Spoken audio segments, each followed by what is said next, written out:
Тукумсуздук же бесплодие деп орусча айтабызбы, ал терминге такалсак, бул үй бүлөлүк проблема да. Тукумсуз үй бүлө деп айтат. Бул деген эркектин же болбосо аял кишинин проблемасы эмес да.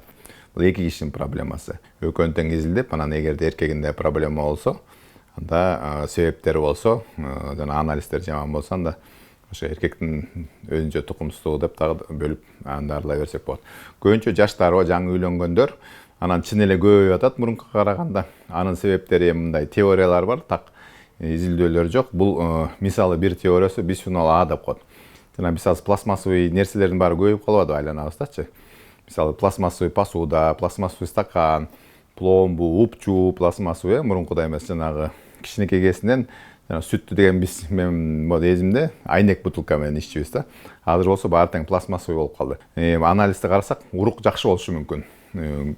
Көлөмү, жүргөнү, чуркаганы, уруктук баары жакшы болушу мүмкүн. Бирок ДНК деген спираль болот, ар бир уруктачы, бул чоң информация, ошо сынык болот да, же болбосо бир жеринде проблема болот. Ал урук көп болсо да, күчтүү болсо да, катуу чуркаса дагы, ал тиги аял кишинин яйца клеткасына жолуга албайт да, аны көрө албайт. Ал көрүп, жанына келип, жолугуп ичине кирип кеткенде анан бала болот да. Ошо функцияларын эркек жоготуп коет.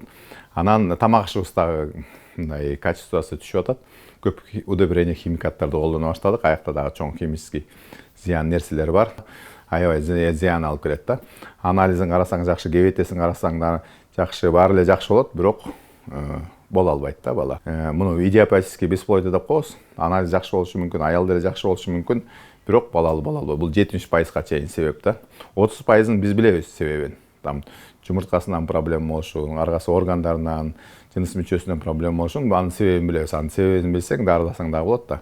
70% бул белгисиз, тукумсуз. Экөө тең жакшы, бирок бала Кудай бербейт. Ошондой дагы проблемалар көп.